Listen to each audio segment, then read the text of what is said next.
प्यारे बच्चों, welcome to my channel Verma study 2020 book लाना।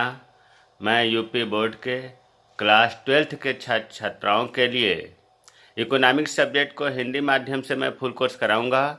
यदि आप फुल कोर्स करना चाहते हैं तो मेरे चैनल को सब्सक्राइब कीजिए और बेल आइकन को प्रेस करना न भूलें, ताकि जो भी वीडियो मैं अपलोड करूं उसका नोटिफिकेशन आपको सबसे पहले मिल सके।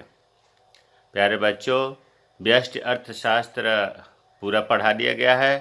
समष्टि अर्थशास्त्र में चैप्टर दूसरा चल रहा है, राष्ट्रीय आय का लेखांकन। इसमें आज पार्ट 4 है, चौथा वीडियो है। बहुत महत्वपूर्ण पार्ट है और बच्चों का कन्फ्यूजन दूर नहीं होता है। इसलिए मेरा ये निवेदन है कि जो शुरू में 3 वीडियो बताए गए हैं उनको आई बटन को क्लिक करके पहले देखें, पढ़ें, समझें, उसके बाद इस वीडियो को देखें। अगर आप स्किप करते हैं या डायरेक्ट इस पर आते हैं तो हो सकता है समझ में ना आवे। मैं ये मानकर चल रहा हूँ कि आपको कुछ नहीं आता है, इसलिए मैं बेसिक चीज़ों को भी बताते चल रहा हूँ। वीडियो लंबी भी हो सकती है, कई भी हो सकती है, लेकिन क्लियर होना चाहिए, ये मेरा उद्देश्य है।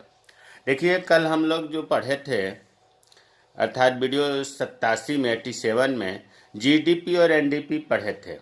जीडीपी में भी GDP market price, GDP at factor cost, ये पहला दूसरा नंबर दे करके बता दिया हूँ। और उसके बाद एनडीपी में NDP at market price, NDP at factor cost, ये भी हो चुका है। 4 हो गया था। आज हम लोग 4 पढ़ेंगे, जीएनपी और एनएनपी। जीएनपी भी 2 तरह का होता है, GNP at market price, GNP at factor cost. NNP भी 2 तरह का होता है, NNP at market price, NNP at factor cost. अब सबसे पहले आते हैं GNP at market price. Hindi में होगा बाजार कीमत पर सकल राष्ट्रीय उत्पाद। अंग्रेजी इसका होगा gross national product eight market price, GNPMP। इसको पिछले वीडियो में बता दिया हूँ। फुल फॉर्म कैसे हिंदी में इधर से पढ़ेंगे, बाजार कीमत पर सकल राष्ट्रीय उत्पाद, और अंग्रेजी में इधर से पढ़ेंगे gross national product eight market price. अब इसकी परिभाषा देखिए, यह है सकल राष्ट्रीय उत्पाद। आप सकल घरेलू उत्पाद की जो परिभाषा याद किए हैं, बाजार कीमत पर सकल घरेलू उत्पाद की परिभाषा, उसी में जो है विदेशों से प्राप्त शुद्ध आय को जोड़ देते हैं। मतलब सकल घरेलू उत्पाद की परिभाषा तो है ही, और उसमें विदेशों से प्राप्त शुद्ध आय जोड़ देते हैं तो सकल राष्ट्रीय उत्पाद मिल जाता है। परिभाषा देखिए, जीडीपी की परिभाषा आपको देखने को मिलेगी। एक लेखा वर्ष में हमने बताया था कि लेखा वर्ष, फाइनेंशियल ईयर, वित्तीय वर्ष 1 अप्रैल से शुरू होता है और 31 मार्च को समाप्त होता है। एक देश की घरेलू सीमा भी हम बताए थे कि राजनीतिक सीमा जो होती है उससे बड़ा होता है। आर्थिक सीमा जिसे कहते हैं, देश के जो बॉर्डर है उसके अंदर उसमें जीडीपी में आपको बताया गया था कि सभी उत्पादकों द्वारा, यहाँ चेंज है थोड़ा सा, सभी उत्पादकों द्वारा जीडीपी पे में बताया गया था सभी उत्पादक में सामान्य निवासी और गैर निवासी दोनों आते थे। लेकिन इसमें जो है गैर निवासी नहीं आते हैं, इसीलिए सभी उत्पादकों शब्द नहीं लिखा गया है, यहाँ पर सामान्य निवासियों लिखा गया है। ये चीज़ क्लियर हो गया होगा कि जीडीपी की परिभाषा में मैं बताया था सभी उत्पादकों, और सभी उत्पादकों में मैं बताया था कि सामान्य निवासी भी आ जाएंगे, गैर निवासी भी आ जाएंगे। लेकिन सकल राष्ट्रीय उत्पाद में सामान्य निवासी केवल आते हैं, गैर निवासी नहीं आते हैं। तो ये भी क्लियर हो गया। सामान्य निवासियों द्वारा अंतिम वस्तुओं और सेवाओं के, अंतिम और मध्यवर्ती वस्तुएं होती हैं, इसका अंतर पिछले वीडियो में बताया गया है। अंतिम वस्तुएं वे वस्तुएं होती हैं जो भोक्ता जिसको ग्रहण करता है, जिसको राष्ट्रीय आय में शामिल करते हैं। अब उसमें कोई मूल्य वृद्धि का कार्य नहीं बाकी रहता है। अंतिम वस्तुएं जो उपभोक्ता के लिए तैयार रहती है कहा जाता है। बाजार मूल्य को जो घरेलू सीमा के अंदर सामान्य निवासियों के द्वारा जो वस्तुओं और सेवाओं का उत्पादन होता है उसका बाजार मूल्य। अब देखिए, अगर हम ये कह देंगे बाजार मूल्य कहते हैं तो जीडीपी की परिभाषा हो जाएगी। अब यहाँ सकल राष्ट्रीय उत्पाद का बताना है, तो बाजार मूल्य जो आ रहा है सामान्य निवासियों द्वारा अंतिम वस्तुओं और सेवाओं के उत्पादन का बाजार मूल्य को ही मौद्रिक मूल्य भी कहते हैं। इसमें विदेशों से प्राप्त शुद्ध साधन आय जोड़ देते हैं तो जीएनपी मतलब मार्केट प्राइस जीएनपी का निकल जाता है। हिंदी में कहेंगे बाजार कीमत पर सकल राष्ट्रीय उत्पाद जीएनपी एट मार्केट प्राइस कहलाता है। तो इतना लंबा चौड़ा जो है, अगर आप बाजार कीमत पर सकल घरेलू उत्पाद की परिभाषा याद किए हैं तो दो जगह चेंज करना है आपको इस परिभाषा में। एक तो सभी उत्पादकों के जगह पर सामान्य निवासी लिखेंगे, और दूसरा जो इसमें बाजार मूल्य होता है उसके अलावा इसमें विदेशों से प्राप्त शुद्ध साधन आय जोड़ देंगे तो grass national product eight market price निकल जाएगा। इसको सूत्र में देखते हैं, GNP grass national product eight market price बराबर जीडीपी एट मार्केट प्राइस में एनएफआईए जोड़ देते हैं। अब प्रश्न उठता है कि हमें तो इसकी परिभाषा बतानी है, यह क्यों लिखा गया, दूसरा क्यों न लिखा गया? इसलिए इसे लिखा गया कि देखो जी और पी सेम है, एमपी सेम है, एन और डी आपको ट्रिक में बताया गया है कि जब हम डोमेस्टिक से नेशनल प्राप्त करते हैं तो एनएफआईए जोड़ते हैं। ये ट्रिक में पिछले वीडियो में बताया गया है। और अगर हम एन से डी में नेशनल से डोमेस्टिक उल्टा अगर प्राप्त करते हैं तो इसमें एनएफआईए घटाते हैं। तो यहाँ आपको एन प्राप्त करना है, अर्थात डी से एन प्राप्त करना है तो एनएफआईए जोड़ेंगे। तो वही चीज़ है कि जीडीपी एमपी में एनएफआईए जोड़ते हैं तो जीएनपी एट एमपी प्राप्त हो जाता है। अब इसकी परिभाषा इससे भी हो सकती है, जो ऊपर बताया गया वो तो है ही, इससे भी हो सकती है कि बाजार कीमत पर सकल घरेलू उत्पाद में विदेशों से प्राप्त शुद्ध साधन आय जोड़ते हैं तो बाजार कीमत पर सकल राष्ट्रीय उत्पाद प्राप्त होता है। इस सूत्र से भी परिभाषा लिख सकते हैं, दोनों परिभाषा सही है। अब देखो एनएफआई पर चर्चा करते हैं। इसका फुल फॉर्म होता है net factor income from abroad. N से नेट, एफ से फैक्टर, आई से इनकम, फ्रॉम इसमें नहीं है, अब्रॉड इसकी हिंदी होती है विदेशों से प्राप्त साधन शुद्ध आय। विदेशों से प्राप्त साधन शुद्ध आय। अब एनएफआईए निकालते कैसे हैं? तो इसका हमने ट्रिक भी बताया था कि से माइनस को, विदेशों से प्राप्त शुद्ध साधन आय निकालने का सूत्र हमने बताया था से माइनस को। से का मतलब हुआ कि विदेशों से प्राप्त साधन, देखो विदेशों से, जो विदेशों से प्राप्त आय मिलती है साधन के द्वारा, उसमें से जो विदेशों को दी गई साधन आय है, विदेशों को, इसमें विदेशों से, इसमें विदेशों को जो दी गई साधन आय है वो घटा देते हैं। तो जब घटाते हैं तो ये मिल जाता है विदेशों से प्राप्त शुद्ध साधन आय, जिसे हम एनएफआईए कहते हैं। तो एनएफआईए समझ में आ गया होगा आपको। अब जो है अगला, साधन लागत पर सकल राष्ट्रीय उत्पाद।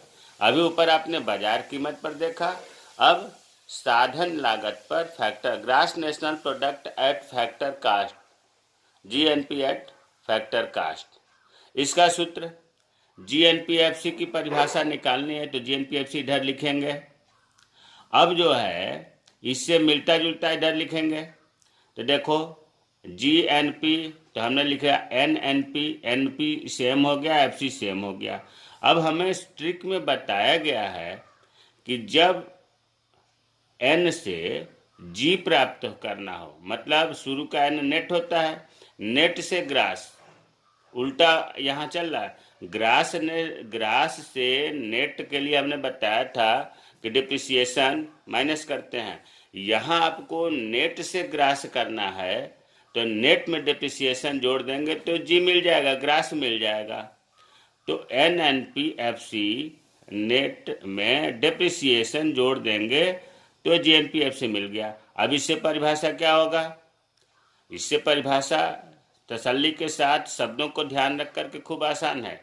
जब साधन, फैक्टर कास्ट मतलब साधन लागत, जब साधन लागत पर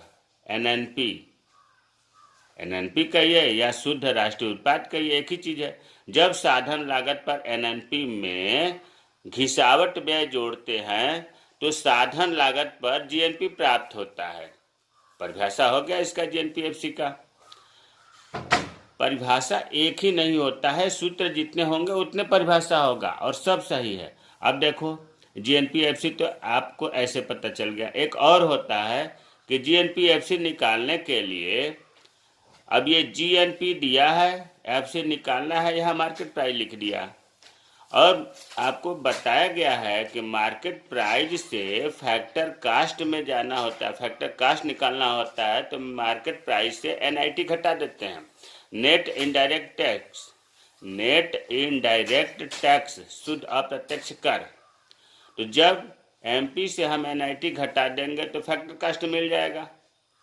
एनआईटी नेट इनडायरेक्ट टैक्स, इसकी हिंदी होती है शुद्ध अप्रत्यक्ष कर। इसे निकालने के लिए इनडायरेक्ट टैक्स में से आर्थिक सहायता सब्सिडी घटाते हैं।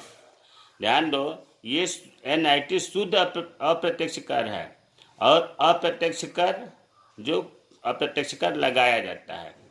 तो एनआईटी निकालने के लिए सबसे पहले इनडायरेक्ट टैक्स में से सब्सिडी घटाएंगे तो एनआईटी मिल जाएगा। और एनआईटी जब हम मार्केट प्राइस से निकालते हैं तो फैक्टर कास्ट आ जाता है। इसके लिए आपको पिछला वीडियो जरूर देखना पड़ेगा और आप देखे हैं, समझें तो समझ में आ रहा होगा। तो अब आपकी दूसरी परिभाषा इससे भी निकल जाएगी जीएनपीएफसी की, कि बाजार कीमत पर सकल राष्ट्रीय उत्पाद में से शुद्ध अप्रत्यक्ष कर घटाने पर साधन लागत पर सकल राष्ट्रीय उत्पाद प्राप्त होता है। रटने से काम नहीं चलेगा, ये तो सूत्र से ही परिभाषा बदलेगी।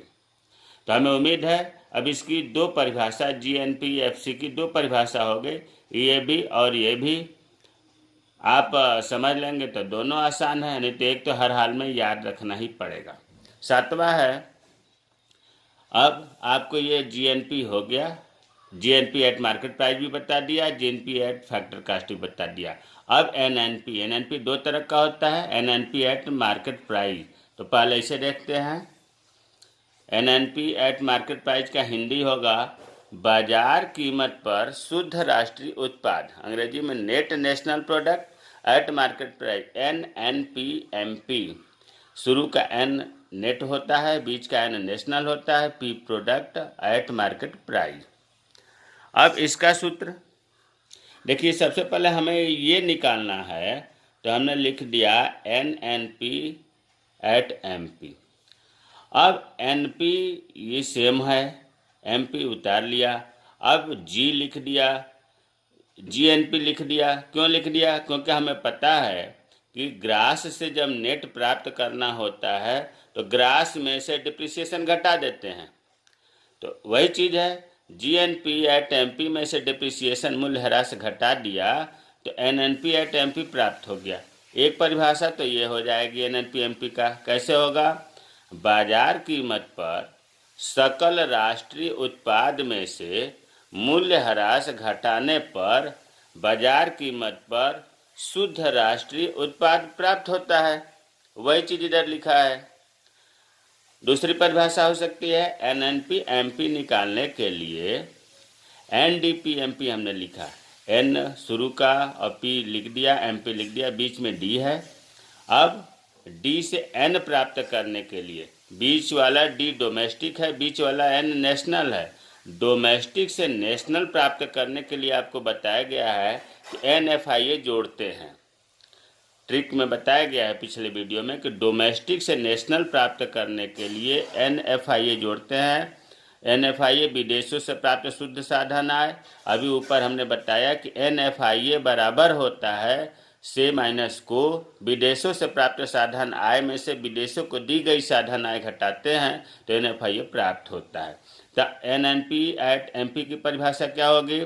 बाजार कीमत पर शुद्ध घरेलू उत्पाद में विदेशों से प्राप्त शुद्ध साधन आय जोड़ते हैं तो बाजार कीमत पर शुद्ध राष्ट्रीय उत्पाद प्राप्त होता है।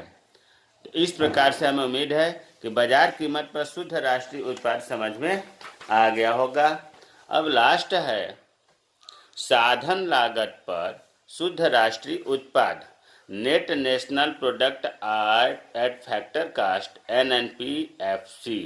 प्यारे बच्चों, NNPFC को ही राष्ट्रीय आय भी कहते हैं, नेशनल इनकम कहते हैं। राष्ट्रीय बहुत पूछा जाता है कि राष्ट्रीय आय को दूसरा नाम क्या है, तो NNPFC, net national product at factor cost. अब इसके सूत्र को देखते हैं। अब देखिए इसका सूत्र 3 लिखा गया है, 1 2 3, आगे 2 परिभाषा और है। ये जितने सूत्र हैं उतनी परिभाषा हो गई। ये राष्ट्रीय आय की भी परिभाषा है, केवल NNPFC की परिभाषा नहीं है, राष्ट्रीय आय की भी परिभाषा है। तो राष्ट्रीय आय की परिभाषा केवल एक नहीं, अब आप देखो हमने 5 लिखा है और पांचों सही है और सूत्र याद रहेगा तो कोई परिभाषा याद करने से रटना नहीं जाएगा। सूत्र से देखिए NNPFC बराबर, अब हमने जो है N के जगह पर G लिख दिया, बाकी जो करते हो उतार दिया, GNPFC लिख दिया। अब हमें ये पता है कि G से ग्रास से नेट प्राप्त करने के लिए, ग्रास से नेट प्राप्त करने के लिए डिप्रिसिएशन घटाते हैं, ट्रिक में बताया गया है। तो वही चीज़ है कि GNPFC में से डिप्रिसिएशन घटाया तो G से N बदल गया, ग्रास से नेट हो गया। तो अब परिभाषा इसकी एक परिभाषा तो ये हो जाएगी राष्ट्रीय आय की कि साधन लागत पर सकल राष्ट्रीय उत्पाद में से मूल्यह्रास घटाते हैं तो साधन लागत पर शुद्ध राष्ट्रीय उत्पाद प्राप्त होता है, जिसे राष्ट्रीय आय भी कहते हैं। वही चीज़ ये लिखा है। एक परिभाषा तो राष्ट्रीय आय की यही हो गई कि जब हम GNPFC में से मूल्यह्रास घटाते हैं तो राष्ट्रीय आय प्राप्त होती है। दूसरी परिभाषा NNPFC को ही अभी बताया कि NI भी कहते हैं, राष्ट्रीय आय भी कहते हैं। देखो NNPFC बीच का चेंज कर दिया है, D लिखा है, बाकी जो करते उतार दिया। अब आपको D से डोमेस्टिक से नेशनल प्राप्त करने के लिए ट्रिक में बताया गया है कि NFIA जोड़ते हैं। तो D से N प्राप्त करने के लिए NFIA जोड़ते हैं। तो NDP@FC में NFIA जोड़ दिया, विदेशों से प्राप्त शुद्ध साधन आय, तो NNPFC या NI मिल गया, राष्ट्रीय आय मिल गया। इसकी परिभाषा कैसे होगी? साधन लागत पर शुद्ध घरेलू उत्पाद में विदेशों से प्राप्त शुद्ध साधन आय जोड़ते हैं तो राष्ट्रीय आय प्राप्त होती है, या साधन लागत पर शुद्ध राष्ट्रीय उत्पाद प्राप्त होती है। NFIA आपको अभी बताया गया है, net factor income from abroad. इसमें से माइनस को विदेशों से प्राप्त साधन शुद्ध, विदेशों से प्राप्त आय में विदेशों को दी गई आय घटाते हैं, ये अभी बताया गया है पीछे। तो 2 परिभाषा हो गया, एक तो ये हो गया कि ये हो गया। तीसरा ये भी हो सकता है NNPFC में NNPMP हमने लिखा, NNPFC NNPMP। अब देखो ऊपर के तीनों में कुछ चेंज नहीं करना, MP है। और आपको ये भी पता है कि MP से जब हम FC मार्केट प्राइस से FC में जाते हैं तो NIT घटाते हैं, शुद्ध अप्रत्यक्ष कर, ट्रिक में बताया गया है। तो NNPMP में NIT जब घटाते हैं तो NNP@FC प्राप्त हो जाता है। अब इसकी परिभाषा कैसे होगी? बाजार कीमत पर शुद्ध राष्ट्रीय उत्पाद में से शुद्ध अप्रत्यक्ष कर घटाते हैं तो साधन लागत पर शुद्ध राष्ट्रीय उत्पाद प्राप्त होता है, जिसे राष्ट्रीय आय भी कहते हैं। प्यारे बच्चों, राष्ट्रीय आय भी कहते हैं। अब देखो, एक परिभाषा ये हो गया, दूसरा ये हो गया, तीसरा ये हो गया। एक परिभाषा ये भी हो सकता है, किसी एक लेखा वर्ष में, लेखा वर्ष आपको पता है, किसी देश की घरेलू सीमा में, घरेलू सीमा भी पता है, अर्जित कुल साधन की इसलिए बात की जा रही है क्योंकि ये साधन लागत पर ही है। कुल साधन का मतलब कुल साधन से प्राप्त आय तथा विदेशों से प्राप्त शुद्ध साधन आय NFIA का जोड़ है। तो ये भी परिभाषा सही है, सूत्र इसका भले नहीं है लेकिन सूत्र को ही व्यक्त करता है कि एक लेखा वर्ष में किसी देश की घरेलू सीमा में जो साधन से आय प्राप्त होती है वो, और विदेशों से जो शुद्ध साधन आय प्राप्त होती है वो, दोनों का जोड़ जो है राष्ट्रीय आय या NNP@FC कहा जाता है। शुरू में पीगू की परिभाषा हमने बताया ही था राष्ट्रीय आय का, फिर हमने लिख दिया प्रोफेसर पीगू के अनुसार राष्ट्रीय आय किसी देश की भौतिक आय का वह भाग है जिसमें विदेशों से प्राप्त आय भी सम्मिलित होती है तथा जिसका मुद्रा में माप संभव है। भौतिक आय का मतलब हुआ कि जो वस्तुओं सेवाओं का उत्पादन हो रहा है उसका मौद्रिक मूल्य, बाजार मूल्य, और इसमें विदेशों का आय जोड़ देते हैं प्राप्त आय, तो राष्ट्रीय आय निकल आती है। तो देखो आप, राष्ट्रीय आय की परिभाषा हमने जो है 1, 2, 3, 4, 5 बता दिया। हमें उम्मीद है कि राष्ट्रीय आय की परिभाषा आप समझ गए होंगे, और कहीं कोई दिक्कत है तो आप कमेंट्स करिए, मैं रिप्लाई करूँगा। जय हिंद, जय भारत।